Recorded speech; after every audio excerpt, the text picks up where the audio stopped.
La TVT au cœur de l'information.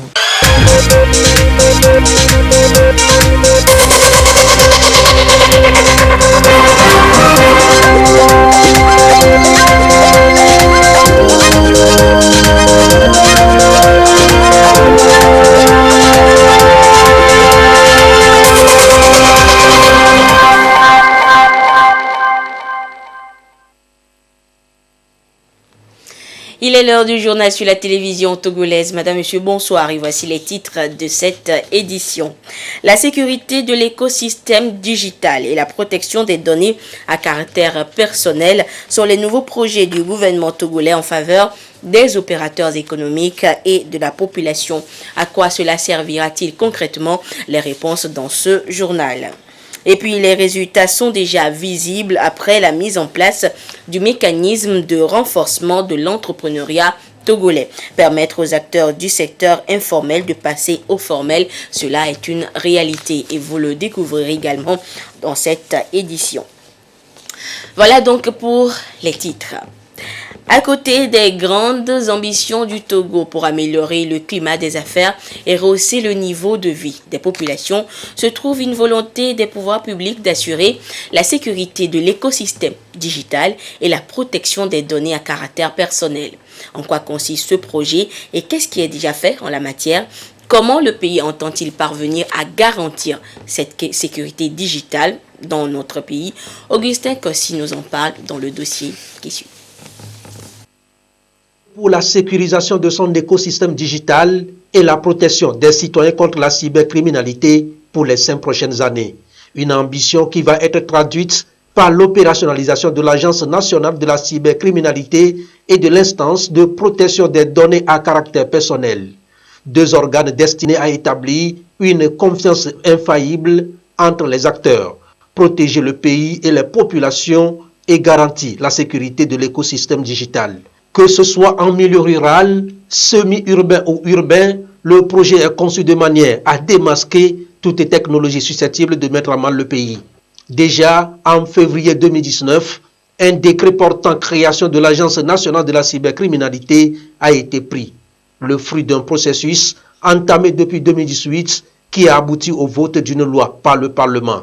Objectif: garantir la cybersécurité avec comme corollaire la répression de la cybercriminalité. D'autres initiatives sont destinées à apporter une solution à la problématique de la souveraineté numérique.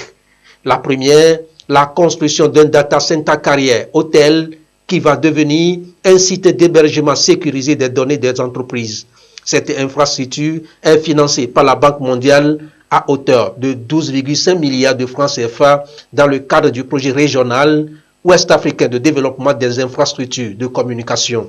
Un site d'une superficie de plus d'1 hectare lui a été dédié. Les travaux ont déjà démarré. Il offrira une garantie aux futurs clients, aux entreprises qui vont héberger leurs données critiques dans un environnement sécurisé et avec lui des solutions en matière d'équipement de la data center.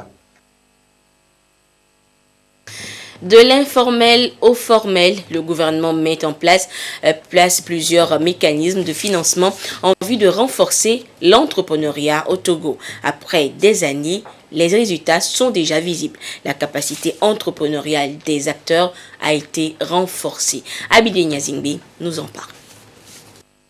Renforcement de l'entrepreneuriat, un pari gagnant au Togo. Une coupe brandie grâce aux efforts des autorités togolaises qui reconnaissent en le secteur informel des potentiels, puisque plus de 80% de la population active y travaille. Le secteur participe à 40% au PIB national, ce qui fait de lui le premier secteur pourvoyeur d'emplois. Des acteurs qui contribuent au rayonnement de l'économie nationale. Et grâce aux mécanismes de financement mis en place, la capacité entrepreneuriale des acteurs s'est renforcée au cours de ces dernières années. Les résultats du Fonds national de la finance inclusive, FNFI, véritable outil de lutte contre la pauvreté, le prouvent à suffisance. L'accès des pauvres aux services financiers, APSEF, un produit à 4 cycles de 30 000 francs à 50 000 francs CFA, destiné aux Togolais pauvres et potentiellement actifs pour les petites activités génératrices de revenus, tout secteur d'activité confondu, un autre outil entrepreneurial. À côté, l'AgriCEF accède des agriculteurs aux services financiers destinés aux petits exploitants agricoles. Le produit accès des jeunes aux services financiers AGZEF, lui, intervient en 2 cycles de 300 000 francs CFA et destiné aux jeunes artisans en fin d'apprentissage ou en activité. Autant de mécanismes de financement grâce auxquels la capacité entrepreneuriale s'est renforcée. Le chef de l'État veut faire davantage, réduire le chômage au Togo, un défi à relever. L'intervention décisive de la délégation à l'organisation du secteur informel d'OSI vient relever ce pari. En 2019, la délégation a sensibilisé et outillé 29 954 personnes sur les avantages d'une économie formelle. 228 entreprises et 1017 emplois créés. 6 894 jugements supplétifs établis. 758 permis de conduire catégorie A délivrés aux conducteurs de moto grâce au projet Zokeke. Déjà, en février 2019, le projet a permis à 182 conducteurs de taxi-moto de devenir des entrepreneurs disposant d'une carte d'opérateur économique et d'un permis de conduire. En 2018, 10 548 entreprises étaient passées de l'informel au formel. Dans le secteur artisanal, plus de 20 millions d'artisans formés en techniques de création et de gestion des PME et en perfectionnement professionnel en 2018. 9 936 kits de travail ont été fournis aux jeunes artisans. 11 252 projets d'artisans financés et 2 913 artisans ont participé à des foires nationales et internationales. De 2011 à 2019, le gouvernement a investi près de 9 milliards de francs CFA dans le secteur et soutenu près de 12 000 projets. Cette importance accordée au secteur permet d'accroître le nombre d'entreprises au Togo. Au cours des 6 premiers mois de 2020, plus de 6 000 nouvelles entreprises ont poussé. En 2019, le pays avait enregistré plus de 11 000 nouvelles créations d'entreprises contre 10 545 en 2018.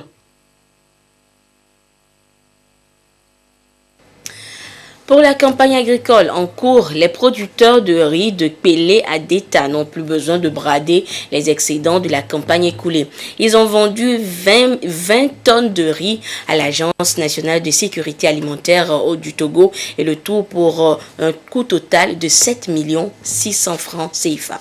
Voyons cela avec Augustin Kossi. À tour de rôle, ils apportent leurs excédents céréaliers. Ce sont les membres de la coopérative Ntifafa de Pelé Adeta. À l'intérieur de l'usine d'égrenage, les sacs de riz soumis au pesage. Au plus fort de la production pour la campagne agricole écoulée, 20 tonnes de riz. Et c'est ce qui est vendu à l'Agence nationale de sécurité alimentaire du Togo ANSAT à 7 600 000 francs CFA. Avant, quand la SAT ne venait pas, nous souffrions beaucoup parce que après nos récoltes, il n'y a pas la vente. On prend le riz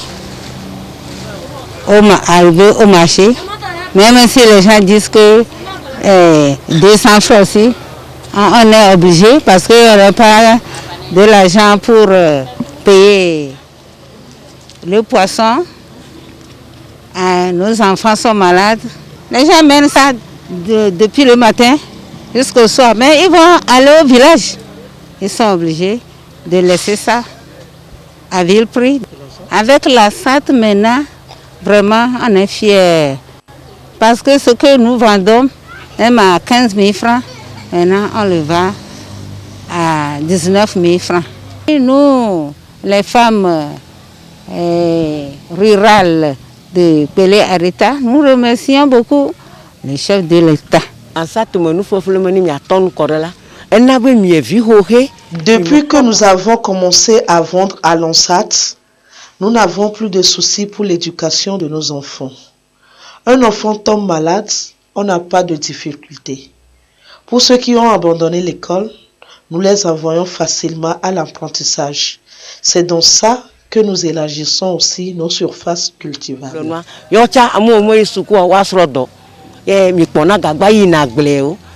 Pour éviter que les paysans ne livrent leur production céréalière à vil prix, le gouvernement a mis en place un fonds de 500 millions de francs CFA, dont environ 88 millions pour le riz cette année, ce qui équivaut à l'achat de 230 tonnes de riz à travers le pays pour le compte de la campagne dernière.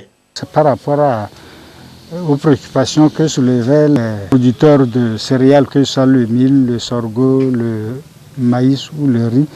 Le gouvernement togolais a mobilisé 500 millions pour rapidement assister les paysans dans l'écoulement de ces excédents de la campagne dernière pour leur offrir une chance de mieux préparer la campagne. Ce qui est important, c'est préparer la campagne qui est suffisamment avancée. Ceux qui sont dans la filière riz engagent beaucoup d'efforts, les efforts physiques, les efforts financiers, pour sortir 3 à 4 tonnes de riz paddy à l'hectare actuellement, parce que nous avons de très bonnes semences. Il y en a qui vont jusqu'à 5 tonnes.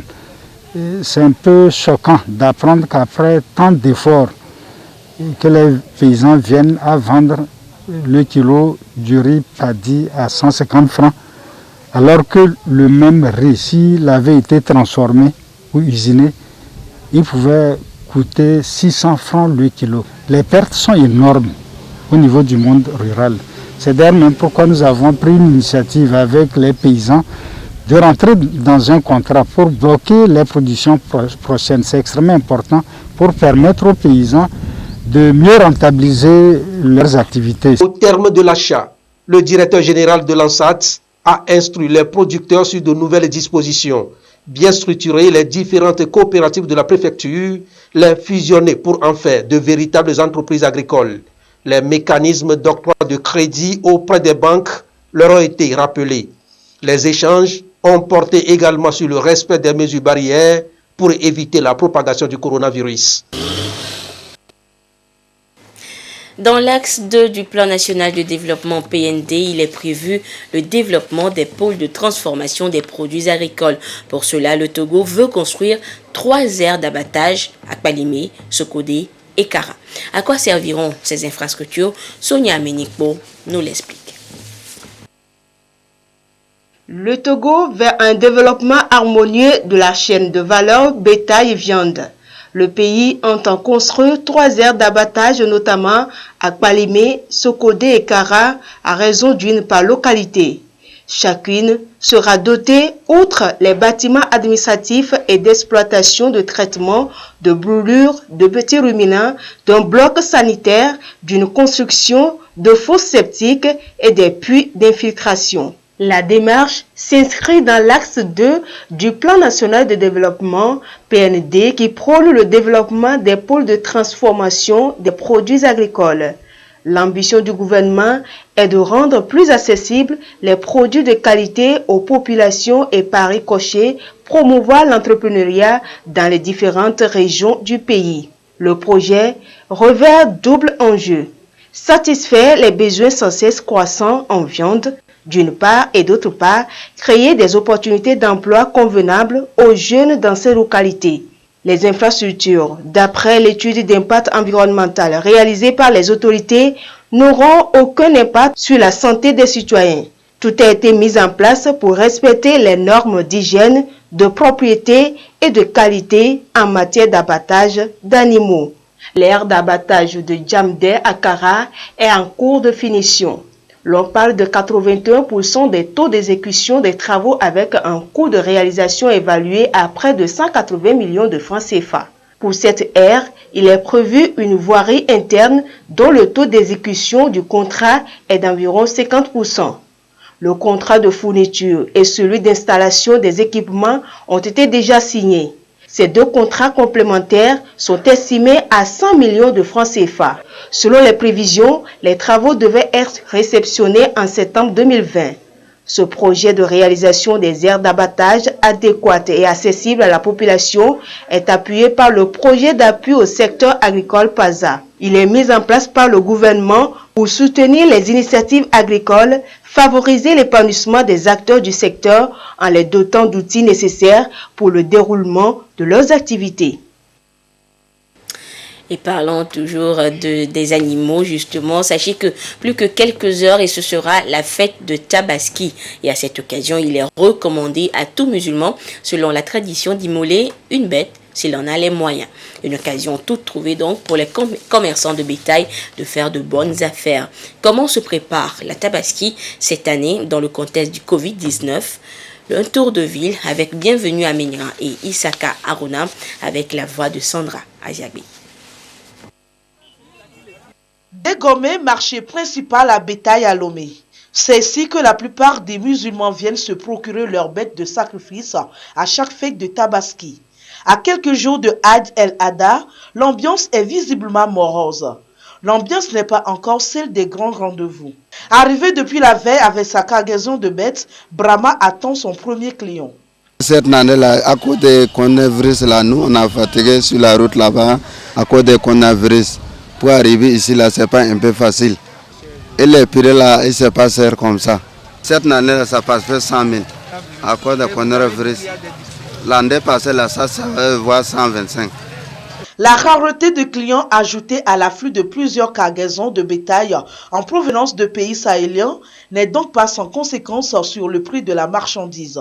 À l'opposé de la crainte de mauvaises affaires cette année pour ces vendeurs, les quelques rares clients qui y arrivent se frottent les mains.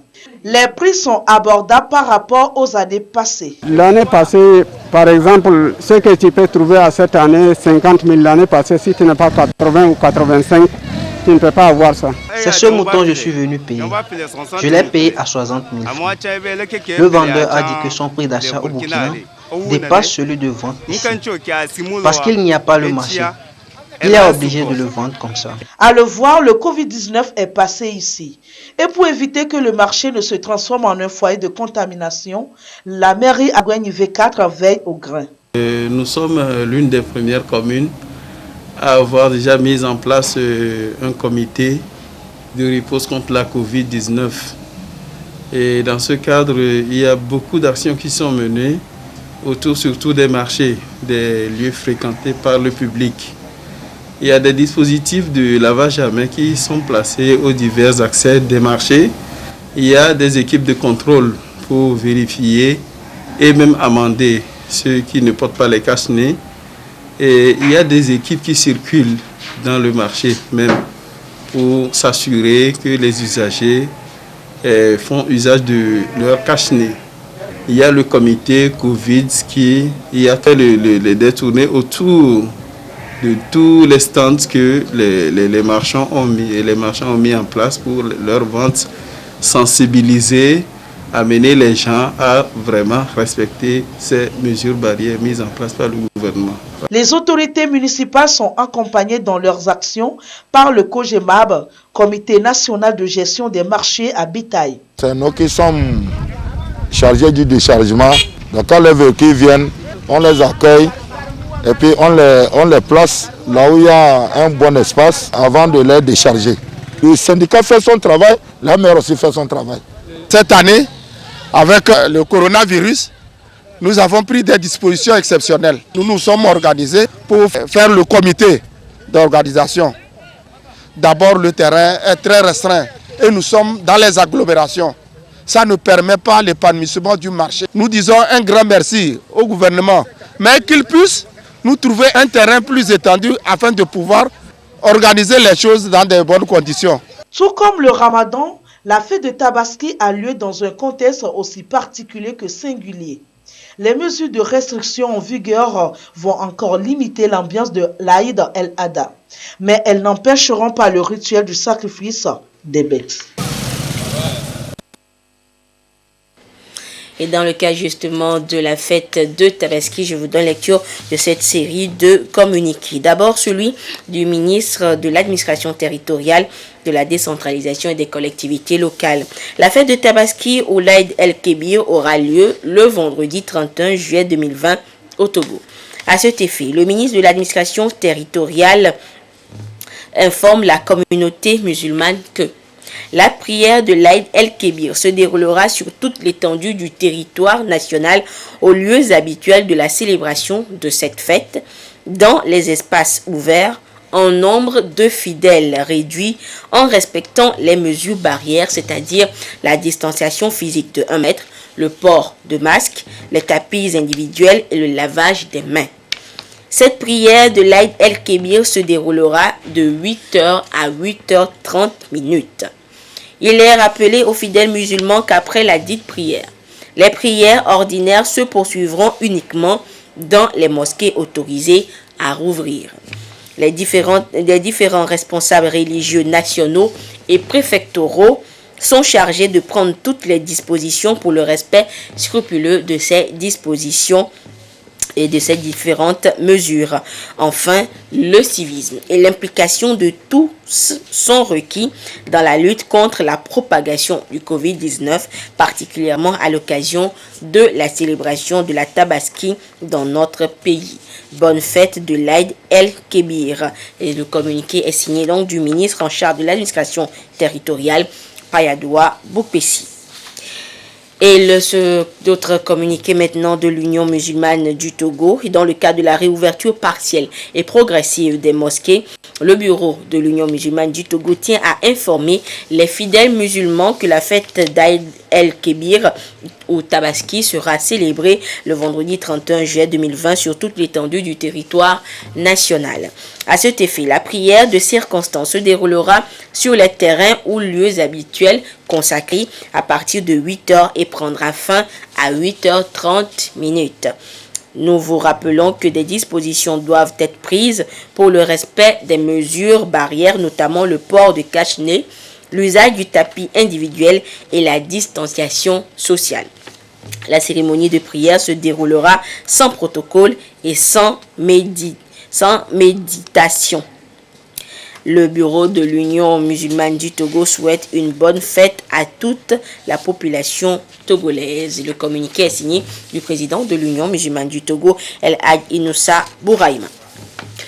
L'ONG Haiti Village pilote depuis quelques années un projet de construction d'un hôpital de renom à Saint-Cassé dans la région des Savanes. Le projet est presque à terme et l'ambassade des États-Unis au Togo a fait un don d'un important lot d'équipements et de consommables médicaux pour accompagner le dit projet. Les précisions avec Dodo Wari. Véhicule du matériel médical à destination de Saint-Cassé dans les Savanes. Un appui de l'ambassade des États-Unis du Togo à l'hôpital Brown de Saint-Cassé. Une infrastructure sanitaire qui va desservir les populations de cette région et quelques communautés environnantes des pays voisins. Le projet est piloté par l'ONG IT Village qui apporte un soutien aux populations en matière de santé. Aujourd'hui, nous voulons être une solution complémentaire donc, pour cette population. Et nous voulons offrir donc un plateau technique qui réponde valablement aux besoins de ces populations se trouvant dans ce rayon-là. D'ici la fin du mois d'août, nous allons finir les travaux de construction des bâtiments. Et ces équipements que nous venons de recevoir aujourd'hui constituent une partie des équipements avec lesquels nous allons équiper l'hôpital. Et il y a une seconde partie qui viendra de la part de nos partenaires allemands pour pouvoir compléter ce que nos partenaires américains de Project Cure nous ont donné. Ce sont des équipements modernes qui vont renforcer le fonctionnement de l'hôpital et contribuer à offrir des soins de santé de qualité aux populations. L'ambassadeur s'en réjouit et rassure de sa disponibilité à accompagner ces genres de projets de diverses manières. On a eu cette occasion de démontrer encore une fois le partenariat entre le peuple américain, togolais et aussi dans ce cas les Allemands aussi. Et je suis très fier que même dans cette situation de crise, on a pu assister à un tel don qui donne exactement là où il y a des besoins au nord. J'espère que ça pourrait apporter une amélioration des qualités de l'hôpital et disponibilité des services médicaux dans la zone des savanes et particulièrement à Saint-Cassé. Brown Hôpital de Saint-Cassé est le fruit d'un partenariat de longue date entre l'ONG IT Village, l'ambassade des États-Unis et l'ambassade d'Allemagne, qui a également investi dans la construction de cet hôpital. 50 millions d'euros, soit environ 32,8 milliards de francs CFA. C'est la somme de la première ligne de crédit que l'Agence française de développement AFD accorde à la Banque d'investissement et de développement de la CEDEAO BIDC. À travers ce partenariat, l'institution bancaire est désormais pourvue en liquidité et peut donc accroître son soutien aux entreprises publiques et privées ainsi qu'aux sociétés d'économie mixte des États membres de la CEDEAO, surtout en cette période de pandémie du Covid-19. Voyons cela avec Sonia Aminiko.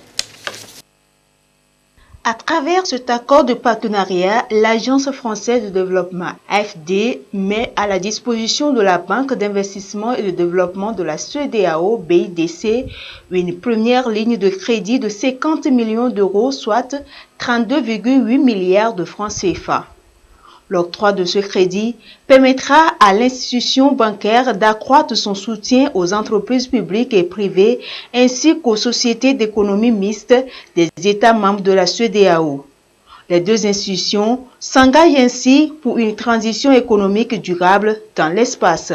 La signature de cette convention de crédit de 50 millions d'euros marquera le début d'une longue coopération afin de vous accompagner sur d'autres secteurs et d'autres thématiques. C'est avec beaucoup d'émotion que nous célébrons cette nouvelle relation car cela résulte tout de même d'un long processus qui a été semé de beaucoup d'embûches. Il a fallu trouver la bonne manière de mener une mission d'évaluation dans un contexte de crise sanitaire à distance. C'était novateur pour tout le monde et on a beaucoup appris. Et enfin, il a fallu défendre le projet auprès de nos ministères de tutelle, ce qui n'a pas non plus été très évident. Grâce à la persévérance et aux efforts cumulés de nos deux institutions, ce projet a pu émerger.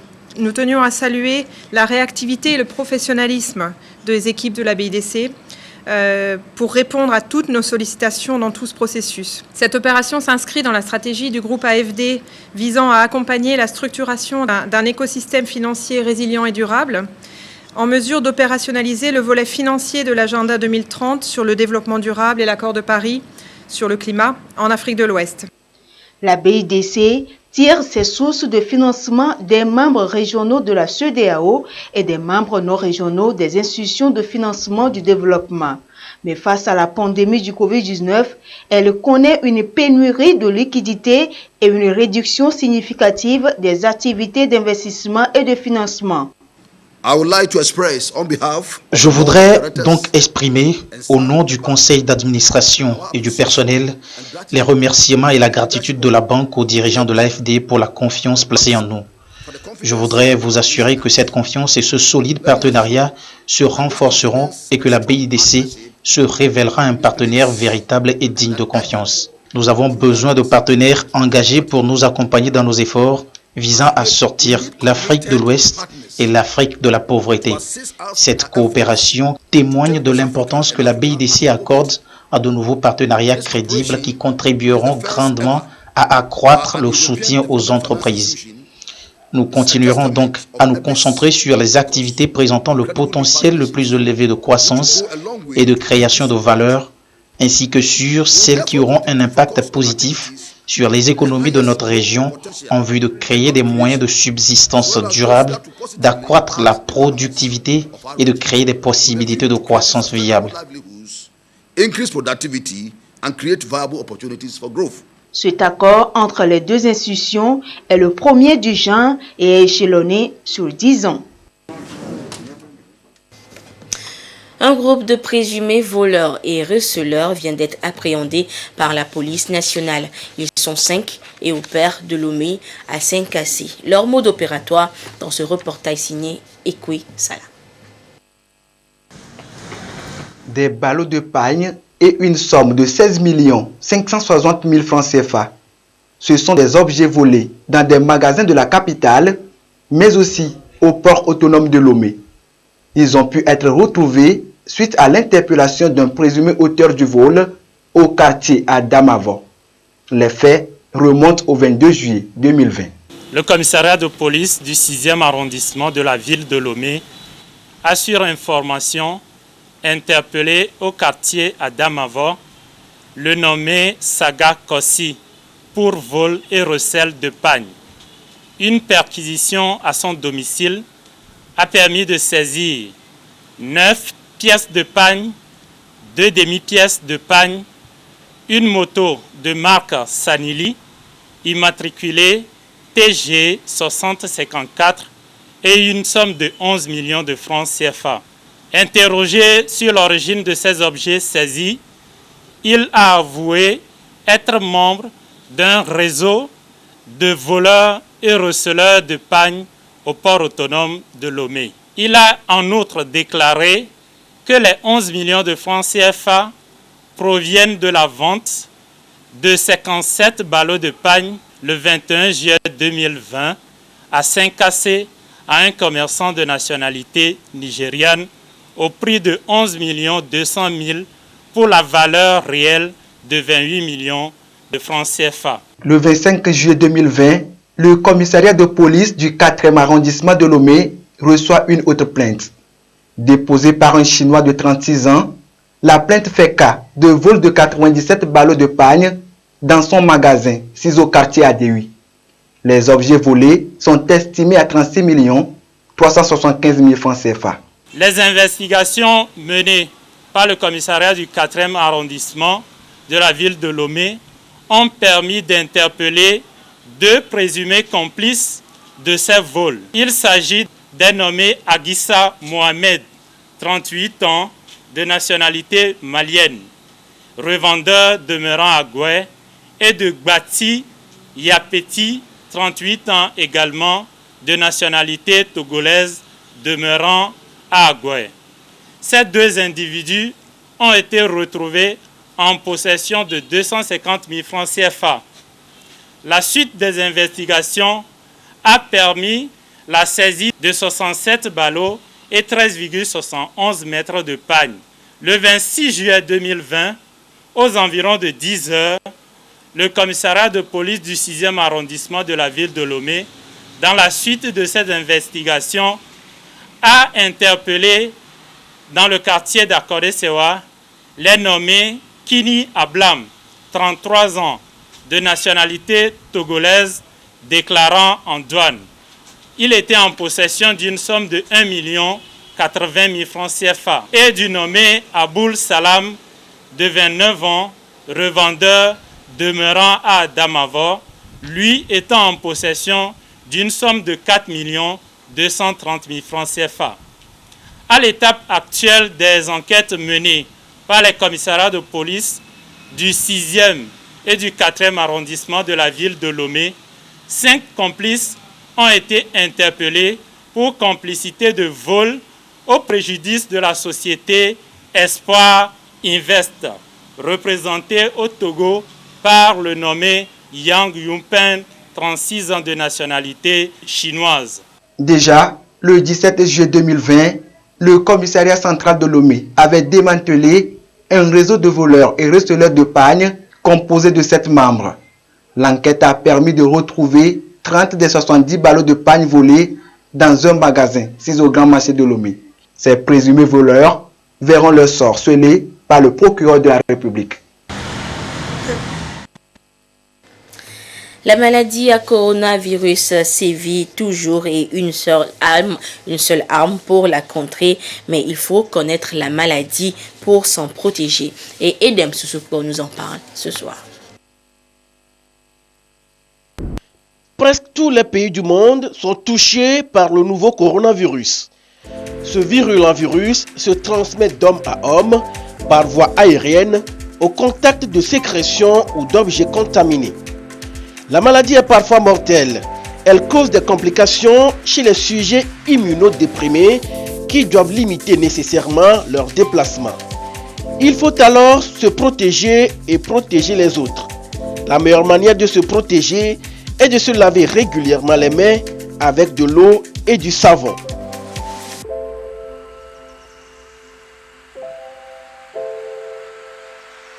Lavez les paumes entre les doigts les poignets, les ongles, sans oublier de les rincer.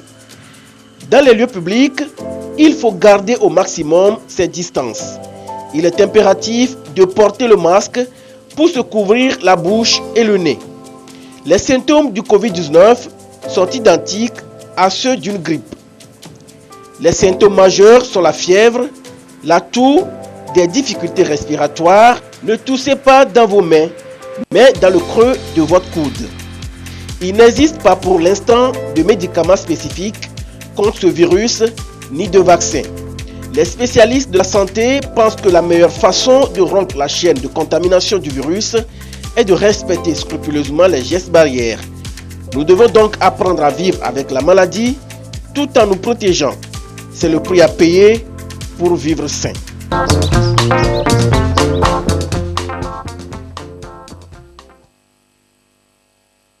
Et je vous donne à présent le communiqué sur la situation de la pandémie au nouveau coronavirus Covid-19 au Togo. À ce jour du mercredi 29 juillet 2020, la situation de la pandémie se présente comme suit. Le nombre de cas confirmés est de 908, 12 nouveaux cas depuis hier. Le nombre de personnes guéries est de 626, 14 nouveaux guéris depuis hier. Le nombre de cas actifs est de 264 et le nombre de décès est de 18. Un communiqué signé du ministre en charge de la Santé, le professeur Moustapha Miji Yawa. Et je vous redonne lecture une fois encore de ce communiqué de l'Union musulmane du Togo. Dans le cadre de la réouverture partielle et progressive des mosquées, le bureau de l'Union musulmane du Togo tient à informer les fidèles musulmans que la fête de l'Aïd el-Kébir au Tabaski sera célébrée le vendredi 31 juillet 2020 sur toute l'étendue du territoire national. À cet effet, la prière de circonstance se déroulera sur les terrains aux lieux habituels consacrés à partir de 8h et prendra fin à 8h30 minutes. Nous vous rappelons que des dispositions doivent être prises pour le respect des mesures barrières, notamment le port de cache-nez, l'usage du tapis individuel et la distanciation sociale. La cérémonie de prière se déroulera sans protocole et sans médiatisation. Le bureau de l'Union musulmane du Togo souhaite donc une bonne fête à toute la population togolaise. Et ainsi se referme cette édition. Merci de votre fidélité à la télévision togolaise. Respectons les mesures barrières pour éviter le coronavirus. Excellente suite de nos programmes. Au revoir.